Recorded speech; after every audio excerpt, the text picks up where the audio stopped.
9th, 2022. At this time, I'll ask River Park Center update from Rich Jorn, Executive Director. Hello, how's everybody doing? All right. Thank you for letting us be here. Pretty excited about that. We do have a presentation. I don't know how to get that started though. There we go, River Park Center.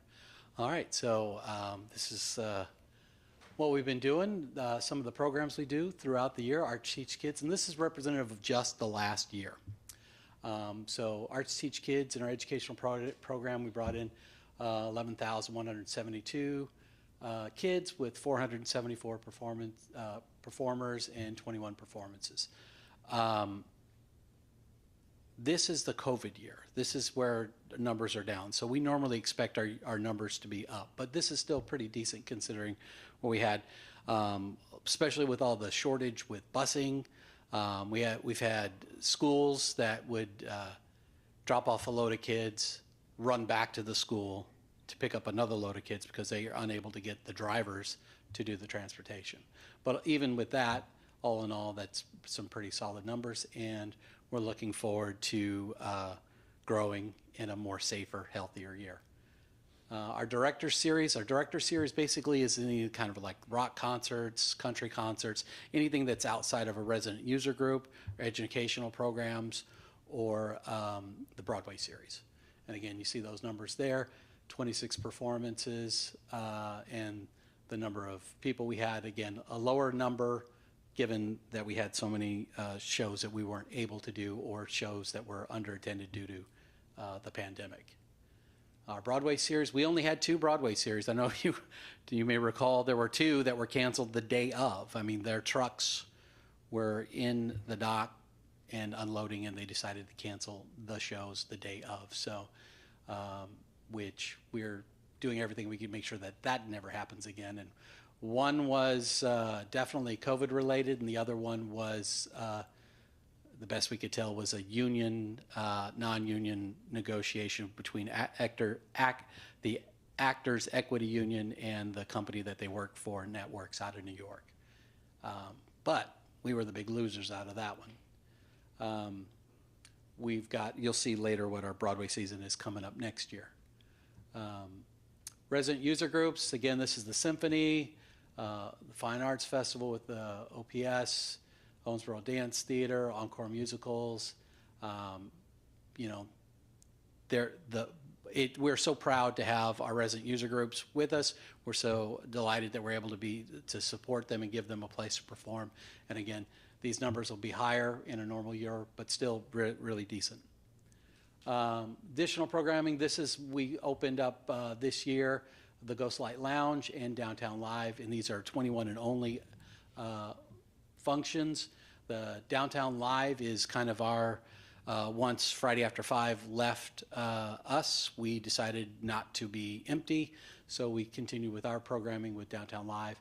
And the Ghostlight Lounge is basically a 70 to 75 seat interactive bar venue where we do various type of things, but we try to make sure that the audience is involved in integral and part of what's going on. So we do a lot of karaoke, we do live band karaoke, we have comedy nights and all that. So really pleased with how these things are working on. This is stuff, both of those things that we've never done before. Other local events, so this includes from the year we had, from a year from now, we did have Friday After 5 still there, so these numbers include that and some of the civic events. These numbers are more best estimates. The other numbers that you all saw were, we have tickets and also we have counters, and when we do like our Downtown Live, we give everyone an armband so we can really track what those numbers actually are. But these are more of an estimate because they're kind of move in and out. All right, so our total impact, what we did for the whole year, 78,000 people came to see shows, the performers just over 4,000, 208 performances, not bad for a COVID year, and just under 25,000 youth served. the economic impact, and this is done from a study put together by the National Independent Venues Association. They're actually the group that put together the SVOG that actually saved theaters like us. I know that the Bluegrass Museum received SVOG money as well, and I think maybe TWO did as well. But throughout the whole country, that program saved a lot of theaters that weren't associated with a corporate ownership. So our numbers based on number of performance, our populations, the capacity, and all that, we bring $7.2 million into Davis County, or $6.7 million into Owensboro itself. And, you know, so we very proud of these numbers. And again, these are numbers, this is for just the last year and a COVID year, so with numbers down. So we look for these numbers to grow, and we feel like that's a pretty solid return on investment. That we're very grateful for the $175,000 we get from the city, but to be able to turn around. And then also not on this is that we account outside of our thing, our economic impact accounts for about 50 additional full-time jobs. And that's outside of what we hire. So where do tickets come from? That's a nice little map. You'll see up in the top left, that's St. Louis, top right, Cincinnati, down in the bottom, there's Nashville. So when you talk about people coming to Owensboro, do our ticket master information. We do a zip code search. These are, each one of those dots is just a zip code where somebody bought tickets. So there could be multiple people that bought from those zip codes. So that's just that kind of regional area. It's pretty impressive. May not be heads and beds, but a lot of them could be. But if you're worried about that, here's the U.S. This is where people bought tickets to come see shows at the River Park Center. So, and if you expand the worldview, I don't have that one. We get some tickets from Saudi Arabia too. I don't know why. But there's one little spot in Hawaii too. So that was fun. I talked about Arts Teach Kids earlier. This is our program. This is what we're going to come up with, what we're going to produce for next year, starting off with Charlotte's Web. Charlotte's Web will actually be part of our Arts Teach Kids on the Go program, which we actually produce that show ourselves. Arts Teach Kids normally is shows that we buy that are touring, that are traveling throughout.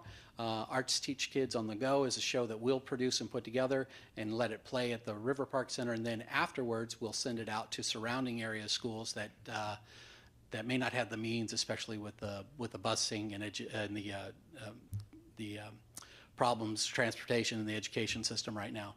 So we're going to send shows out to them, and having control over Charlotte's Web, we can do that. These other shows they'll play here, they're probably in St. Louis or Cincinnati or Bowling Green the next day. But you see the Lightning Thief, we got, you know, we always do the annual Nutcracker. That is such a great tradition, very proud to be a part of that. Call of the Wild, Unbelievable Science, or Funbelievable Science, excuse me.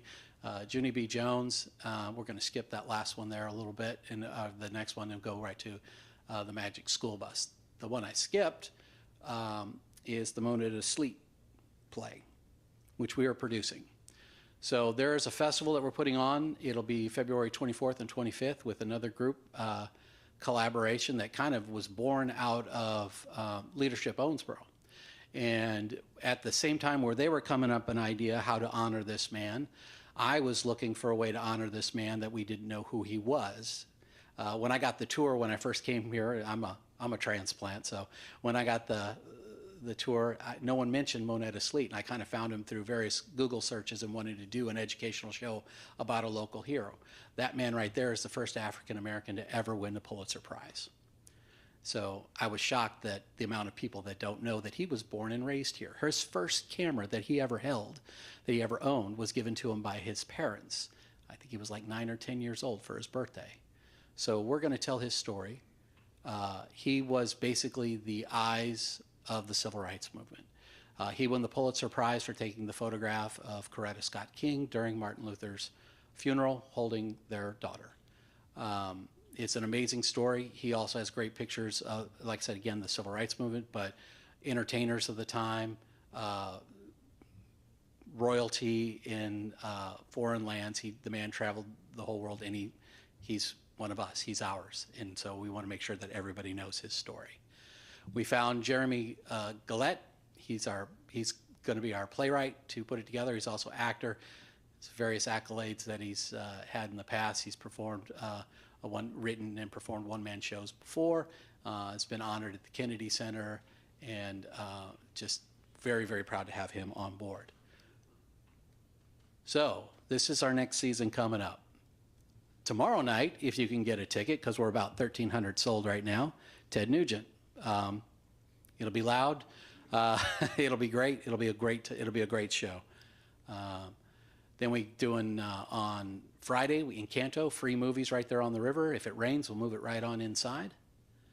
Happy Together's on Saturday. That's the Turtles, Gary Puckett, the Association, Grassroots, the Vogues, the Cowcells. It's a great show. It's their 10th and final tour that they're putting together. So don't miss out on that one. And that one's selling really fast too. So you want to get that. Then Moana's our next free show on the river.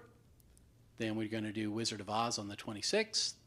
We're going to do Sing 2 after that. And all of these will have kind of a sing-along, goodie bag kind of atmosphere to get the kids involved and all that. One of the exciting things is, especially going back to Wizard of Oz. Everyone's seen Wizard of Oz, but have you seen it on a giant screen? So that's a great opportunity. Then we're going to do Wheel of Fortune live. Wheel of Fortune. Now, they're going to be here 8 days before the show on the 8th to actually build the show here. They're going to build the tour. We're going to be the first show on the tour, but they're going to bring all this stuff in and put it together. So our staff is pretty excited. We get to be some of the practice contestants and all that. So keep an eye on that one. That's going to be a lot of fun. And if you want, you can, bother me and maybe get you signed up to be a guest contestant as well. Not for the show, but during the run. It's got to be fair during the show. Oak Ridge Boys, September 9th, great group. Meatloaf Celebration, BAT. This is the tribute actually put together by Meatloaf when his health started to decline and he could no longer sing. So his band, the Neverland Express, is teamed up with Caleb Johnson, the winner of the American Idol 13, and he put this together, hired them, and this is a great show. I've presented them in the past. They sound just like Meatloaf. Bret Michaels. We're going to have our Patron Choice Awards where we're going to honor not only the things that we've done, but our glorious rugs that we have at Rugs, resident user groups, and all the things that they do. It's a fundraiser, $25 per ticket. Please come out. Please celebrate with us all the things that we've done over the last 30 years at the River Park Center. Clay Walker, Snake Oil, which is a great tribute act. They do 80s hair bands, and they do the full makeup and costume. The guy that plays Ozzy gets all confused and wanders around the stage too, just like Ozzy does, because he's confused. But they look like him. It's great. We do the Rocky Horror Picture Show every year. We show the movie and we do a shadow cast with it as well. This will be the 3rd year that we've done that. Bill Engvall. This is his last tour, so we have him on November 18th. He's retiring in December. December will be he'll be done. He will no longer. So this is your last chance to see him, certainly in the area, and we have him for 2 shows, a 7 and a 9 p.m. Branson Country Christmas. This is a great touring show that really, if you like the Branson style of shows, but it's too far, the gas is too expensive, whatever. What's okay, we're going to bring a touring show right here to you, and you'll have a great time. Rudolph the Red-Nosed Reindeer, it's been here in the past. We're bringing it back again, a great family adventure. The Trans-Siberian Orchestra tribute show, the Prophecy Show, actually endorsed by Trans-Siberian Orchestra. We had them here last year. Actually, this was a great show because we had the honor of our newest residents from Afghanistan. We gave them free tickets to come see this. So the first show that they ever saw in America, their new country, was right at the River Park Center. It was this show. So we're excited about bringing them back, and they put on a fantastic show. Gangsta Grass, it's a fusion of hip hop and rap and bluegrass. If you're familiar, right? If you're familiar with the show Justified, they did the opening credit songs for that. So. But they're multi-award-winning group, and we're real excited about having there. Okay, so this one is, we're not supposed to announce this yet, so if you're with the press, just look the other way.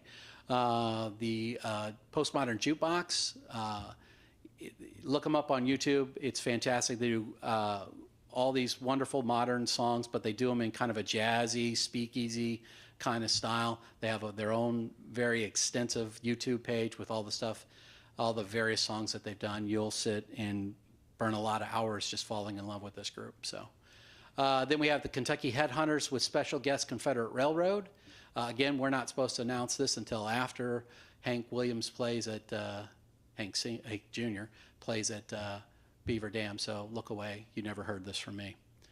Then here's our Broadway season. This is, no, you've seen this first. So we're going to start off with Anastasia.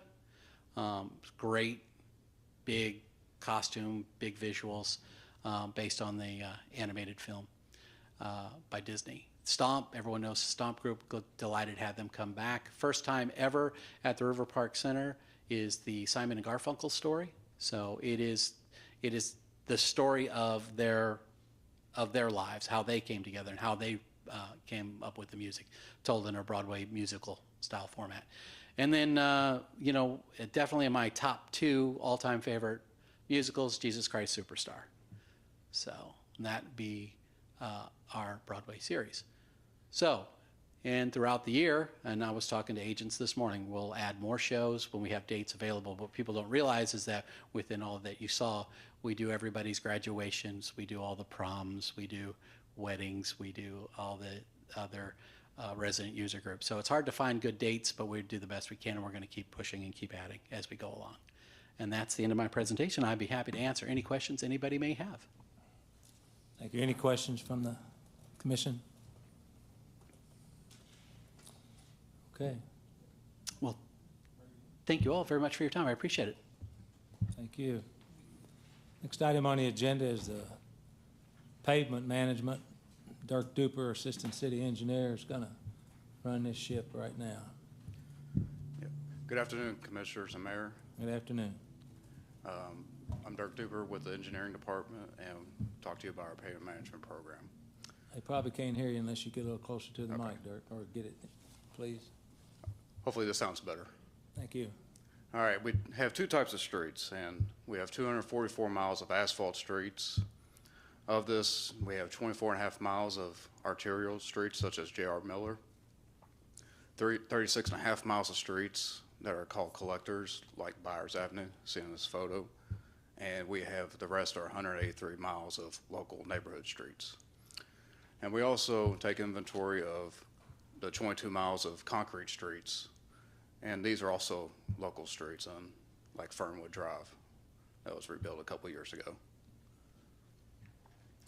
When we inventory our streets, we try to develop what's called a pavement condition index. In previous years, we hired personnel to go out and rate our streets.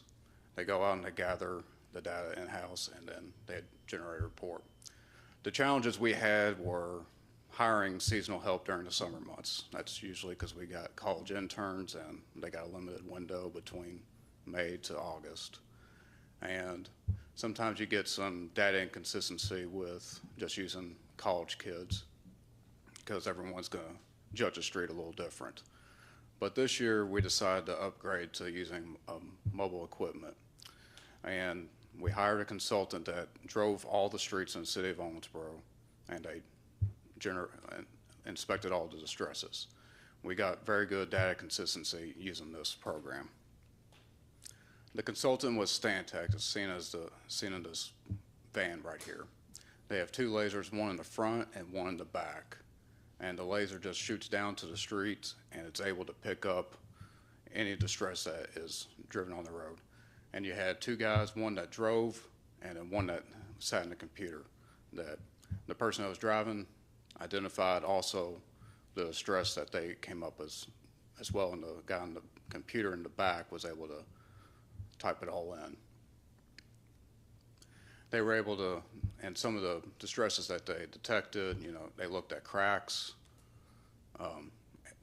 all your surface defects such as potholes and utility patches, and any surface deformations such as ruts and bumps and depressions that they found on the road.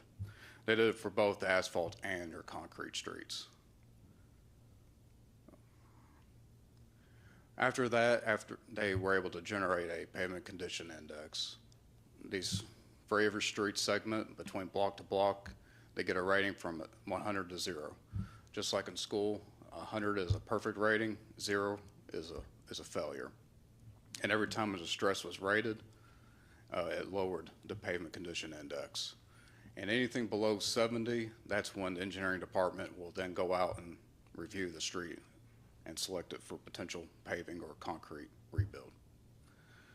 We evaluate at the streets, and then we eventually get to a draft paving list. And then we also come up with how much curb and gutter, any stormwater, and any ADA ramps that need to be rebuilt for the upcoming season. After that, we generate our final paving list, and once it's set within the budget, we send it then to all our utility districts. Any stormwater repairs, we'll either contract it out or send it to RWA to repair. And then any sidewalks, ADA ramps, or any curb and gutters, we will send that to our street department to repair, or we'll contract it out. And once every prep work is done, utilities have completed any work they need to do, we then notify the paving contractor, Yeager Materials, to mill. They're ready to go to mill and repave a street. And ideally, we like to continue to pave 8 to 9 miles of asphalt streets in a given fiscal year, and we will do this between the spring months of April all the way to the end of November. And by doing 8 to 9 miles, hopefully we achieve the objective of doing a 30-year paving cycle. Take any questions from you all. Any questions up here? Mr. Glenn? Just a quick question about the difference between concrete paving and asphalt. I think we have some concrete in our neighborhood. Is concrete a better surface? Because I mean, it seems to be in our neighborhood. It seems to hold up better, but is it more expensive? I mean, you may not know that much about. Concrete is a lot more expensive and also more time consuming to do, because you gotta just rip out everything and then do slabs out. You can only pour so much at a time. You know, the typical asphalt street, you're done within a day of paving it, versus concrete, it could take a couple months to fully get it done. Does concrete last longer though? Concrete does last longer. Okay, but it's just more expensive. Okay. A lot more expensive and more time consuming to put together. Thank you. You're Thank you, Mayor. Anybody else? Commissioner Cashland? Well, Yes, Mr. Duper, I was just curious, the laser system that they're using, is this the first year that they've ever used that, or is that This is the first year that we have used it. The city of Bowling Green has been using Stantec for over 20 years, doing their pavement management program. Okay. And other cities have gone to this route of doing it for pavement management. Okay, thank you. yeah. So if it's a 30-year paving plan, and I've been in my house 32 years and it hadn't been repaved, am I on the list? You should be. I'm just trying to do the math here. Well, we'll look at it. No, I don't want you to look, no. Because I don't want my neighborhood to say, yeah, you got your street, because I just was curious, because if it's a 30-year, we've been in there 32 years, it's never been repaved, so that I can tell. Yeah. So it is a people ask me all the time, how do you get, how the list is, so 30-year plan. Yeah, that's our goal, is to get every street on a 30-year All right, rotation. Doug, I appreciate it, Dirk. You're welcome. I can tell them now I asked. Okay, thank you very much. Appreciate you. Next item on the agenda, Hydrofair Emergency Response Plan, Battalion Chief Coulter Tate and Captain Bobby Grant.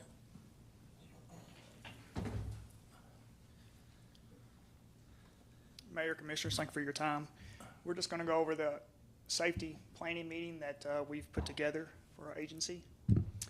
These are the partners that we have developed over the years. You want to include not only the hydro fair, but the air shows that we have down the riverfront. So we've developed these partnerships that we've became good friends with, and they're good stewards of our time, and we've worked with them quite intimately. These are the timelines that we developed for this event, and like I said, this mirrors not only the hydro fair, but a lot of the major big ticket items that we do on the waterfront. They kind of mirror these timelines. February and March, we begin established and planned for the current year's event. In April, we start, it's OFD. We confirm the availability of all agencies that are going to come and assist us. And in May, we do our first official public safety planning meeting. July and the second and the final public safety meeting we have with all the agencies, and we just had that last week or a couple weeks ago. We just want to make sure everybody was on the same page. We went through the incident action plan and kind of went through the whole weekend actually. In August, we actually execute the event. All right. The contents of the plan, we go through the incident command system. We go from traffic plan, as you can see, to the assignment lists, the divisions and assignments, communications, the event medical plan, command organization plan, responder staff safety plan, threat and risk assessment, and hazmat response plan. These are the daily resources that we'll be using each day of the event on the river, because this will be a river event, and for spectators it will be a land-based event as well. As you can see on the river, our river assets, we use the fire department's boat 30, that's our big boat. The fireboat 31, which is a smaller boat. Our friends from Henderson, Perry Township, Mars Township, Spencer County, and the Kentucky Fish and Wildlife. On the shore, as I mentioned earlier, we'll use English Park. We'll use the engine with Class B foam. We'll use our new Ranger for quick emergencies. It's a good quick response vehicle. And like I said, our partners from AMR will be there as well. And Battalion Chief Tate's going to talk about our water rescue program. With all the events that we've been doing on the river, we've looked at our water rescue capabilities, what the kind of the standard is throughout the industry. And so over the last 2 years, and we also have a current 3-year plan that we're working on now, we've developed some training programs for our personnel and some equipment packages that we were needing to be looking at and obtaining. So currently, the fire department has 10 swiftwater flood rescue technicians, 4 of those also being boat operators. We have a plan to cap our team at 16 currently right now. So we're going to train 6 additional personnel as swiftwater flood technicians. And then with those personnel and the additional, we'll train 12 as boat technicians also, so they can interchange if they need be in there. The ultimate goal of the water rescue program is to type as a Type 3 FEMA mission ready package, which FEMA states this is the amount of people you have to have trained, this is the equipment that you have to that you need to accomplish that mission. Part of the equipment that we have budgeted for currently in the future is we currently have one 14-foot inflatable boat that's from 2009, and through the Public Works, they've helped us replace that boat currently this year. So it is on order, and also a 12-foot boat is on order. And these are inflatable, small inflatable boats that we can get into really some smaller areas, take them out on the river when it's a lot rougher. These boats are made to go into conditions that you wouldn't take a fiberglass hull boat into. Both those boats should be actually arriving today, or not today, sorry, this week, but the motor is not expected to arrive until sometime in December. I think there's one more. They want to go. Oh, no. Oh, clicker. So, yeah, first day. Yeah, like I said, we want to train and equip to the FEMA Type 3. That gave us a goal to shoot for, especially with what occurred in Eastern Kentucky over the last week and a half.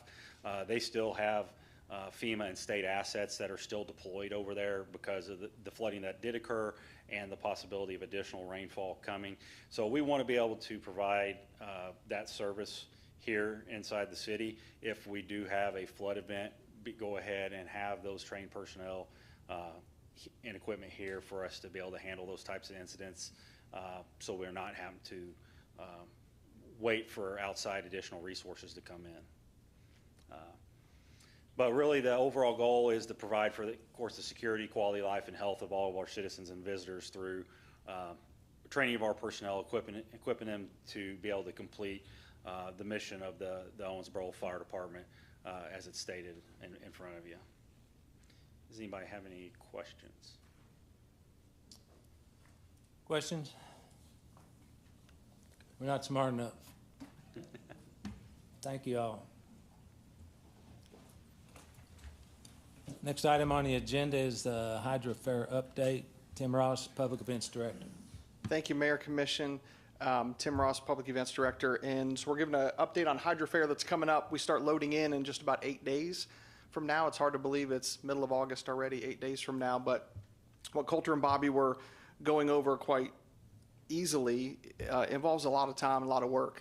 They make it sound like it's not a big deal, but whether we started this 8 or 10 years ago with the air shows that we did, and when we do events of this magnitude on the river, it takes a lot of planning, a lot of training, and that department has done a tremendous job building the relationships with all of these different agencies. And we reference it. I know people in the community, as they talk to me, reference, does Davis County help you with that? Yes, it's not just city, it's Davis County, but there's 15 or 17 different agencies that this group works with and pulls those resources together from Indiana state level groups, as well as all the local municipalities and emergency response groups. So thank goodness we've not had to use any of them for major issues.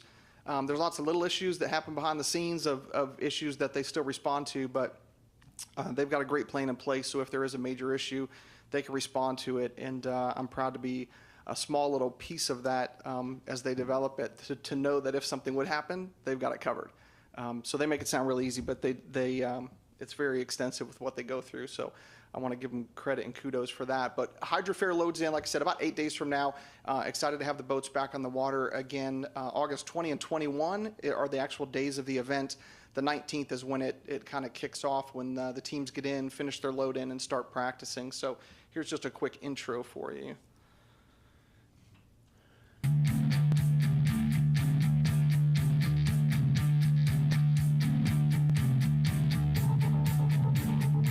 Owensboro, Kentucky. Hydroplane racing has officially returned. Here we go. Drivers, crank them up. Turn number one on lap number one. And John Tooley, we got a triple decker. Top end of turn number 2 on this gorgeous Owensboro Hydro Fair racecourse. Owensboro, come to your feet.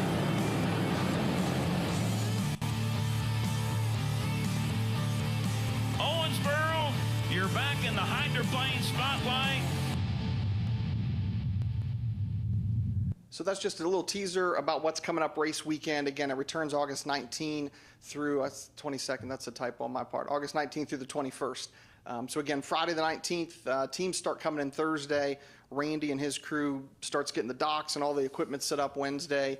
And Thursday they wrap that up. Then they'll be racing out on the river, testing on Friday afternoon. So folks coming out to Friday after 5 will get a little glimpse and a little bit of noise from that. And then Saturday and Sunday are the racing times. So assuming everything's on schedule like we're anticipating from 10 a.m. until noon, they would be racing, and then they take about an hour break from 12 to 1 to allow first response folks, the teams, to be able to get a little break there at lunchtime. And then the racing returns from 1 until about 5. So if it's on schedule and everything cooperates, we'd be done actually before 5 o'clock each day, but gives us a little bit of buffer there just in case on the schedule. So Saturday and Sunday, those big race days. What are we looking for? About 50 teams or more through 6 different classes of hydroplanes will be participating. And we've got teams from all over North America, and we got confirmation just over this last weekend that there's 2 Kiwi teams from New Zealand, brothers, that'll be here in town, that we're doing a race up in New York that are going to be committed now to come here to Owensboro as well. So it certainly brings an international flavor with the hydroplane racing series. Obviously, in addition to the races, like with everything that we do, there'll be food trucks and other activities taking place during the weekend too, but certainly the headliners and the focus is with those boats on the water. Last year, if people remember, we had North American Championships, is where the APBA, American Powerboat Association, has their North American Championships, where they crown that champion at our races. And then this year, in addition to that, the Grand Prix Nationals. So the GP class of boats will have their nationals, and they'll award that to the winner of the GP races as well here in Owensboro. So that's a big accolade for those participants in those races, and they're excited to compete for that. As far as the river goes and the general public, we often get comments and questions from folks about where can I have a boat? Can I bring my boat down and watch it? I'm traveling by boat. Can I be there? And we'd love to have boats on the water. They regularly are by the bridge, but the river itself is closed. We've talked to the Jaeger and the port and all those folks over the last week, so they're all aware of it. But the river, as far as recreational boaters, is closed Friday, Saturday, and Sunday. Obviously, for us to be able to set that course and to be able to maintain the safety of the boats out on the water. So Friday, Saturday, and Sunday, essentially from 8 a.m. to about 6 p.m., maybe a little bit sooner, but until 6 p.m. it'll be closed, and the Coast Guard will be there to help us enforce that closure to maintain the safety. There is reserved seats available, so for those that want to not worry about bringing their camp chairs down or trying to find a shady spot down there in the summertime, they can get reserved seats at the convention center, most of which are located kind of up above, but the pier area there on the photos open that they can go down there during the races and get an up-close view. And tickets start at only $10, so it's pretty affordable. Lots of other activities that happen that weekend. It's a great time of year for it. Friday after 5 on Friday evening, they've got one of their national acts, Blanco Brown, that'll be there that we schedule on purpose to kind of coordinate that they do with us for that weekend. So he's got a bazillion streams, and lots of people know that Get Up song. So Blanco will be out on the riverfront Friday evening. And then on Saturday morning, we traditionally do, when we do air show or hydro fair, we close the bridge and have it open for folks to be able to walk and bike and stroll the bridge, or just get some cool photos back of the riverfront that you can't normally get very easily. So that'll be closed from 7 a.m. till about 12:30 p.m. that day for people to enjoy the bridge. And then Saturday evening, as part of the Live on the Bank series, we've got the Downtown Summer Jam, a couple of great music acts that'll be there, as well as the Lights on the Ohio that we do, where we coordinate, have a pretty cool music soundtrack, coordinate the bridge lights with it with some fireworks. So that'll happen at 8:30 on Saturday evening. So in addition to all the racing, you have Friday after 5, and then you've got the bridge day to enjoy, and then you've got live music Saturday evening, food trucks, all that stuff, and then bridge lights and fireworks. So it's a whole weekend of activities that we're excited about. And as you well know, the only way that we can make these things possible is through the help of sponsors and sponsorship of the different events that we do. And so proud to have Jago Homes back on board again as presenting sponsor. They were a key part of it to help us get Hydro Fair here last year, and they're certainly back on board and a big partner with us. Owensboro Health is a big partner this year, as well as Renegade Racing Fuels, Sunbelt Rentals, and South Central. And again, we can do lots of different events, but we've got to have some financial support from some key community folks. So I'd like to introduce, if you don't mind, Mark Marsh from Owensboro Health is here just to give a few comments about their community partnership with us in this event.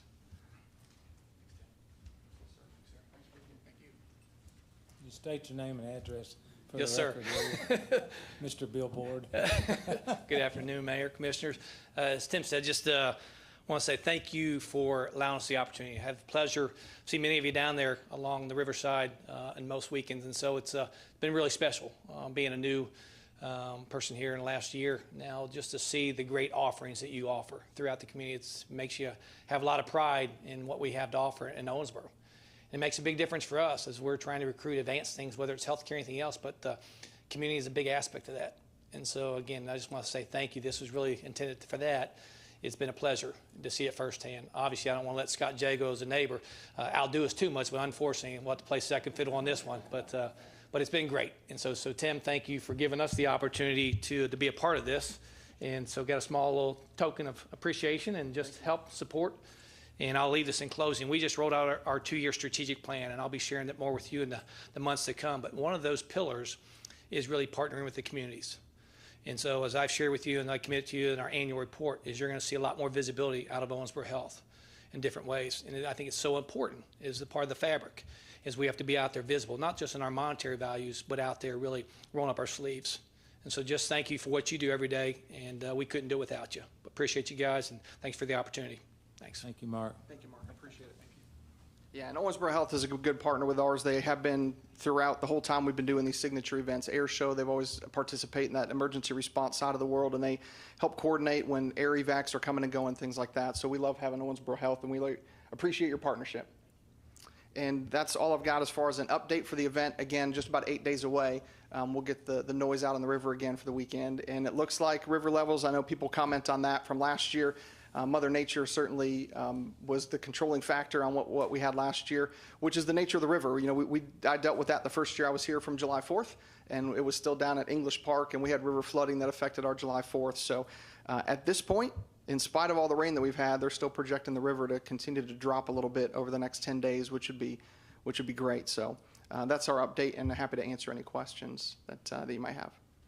Any questions?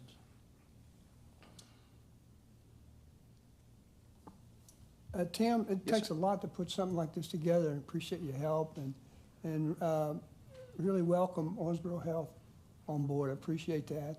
And so if we can get good water, which it looks like we're going to have, we should have one great weekend. Yep, we're looking forward to it, certainly. All right. Thanks, Tim. Thank you. Next item on the agenda is city project list. City Manager Nate Pagan. Good afternoon, Mayor, Commissioners. Thank you. As it is most months, the project list is in your packet for your review. The only specific project I'll emphasize is you'll see an update on page 6 for the York Drainage Project that I know you're all very supportive of. We do have a project timeline that we have now developed with our engineers.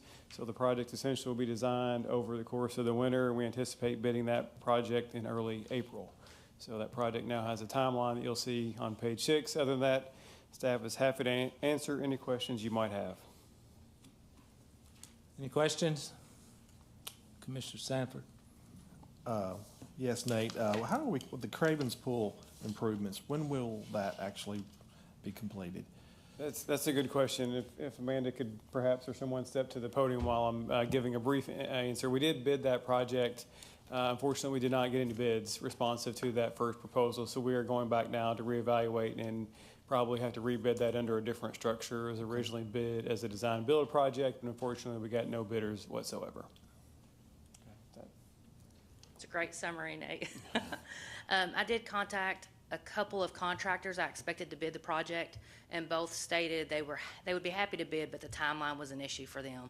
We wanted to get this done to be able to open in the summer of 2023, but speaking to those contractors, that seems to be the biggest issue. So we do intend to work to put that out as design first step, and then we'll bid construction as a second step. But unfortunately, it does appear it looks like we will not be able to open until the summer of 2024.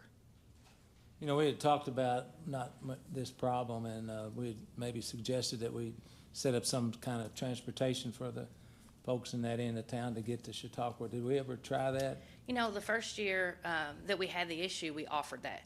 We offered passes through the rec center and through our office, and we even had some here at City Hall, and we were never taken up on any. Okay, so. Yes, sir. I'd be happy to try it again next summer. That's no issue.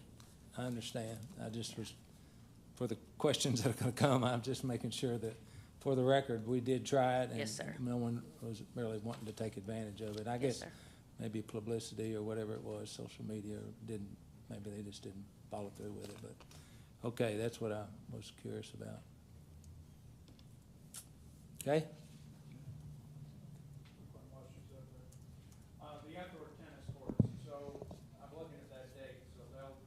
I'm going to turn your mic on, sir. Sorry. Thank you. You're welcome. September 2022 is the listed date, but with what you just said about contracting and all, are we good to get it done in September? Well, I'm actually going to let you know we did run into an issue, so we're a couple weeks behind. I'm not sure that's going to put our schedule behind as a whole, but we're not nearly as far along as I'd like to be, especially with Mother Nature. She's held us a little further behind. But if it's okay, I'm going to call Dirk up here because Dirk is working with that project directly. Okay.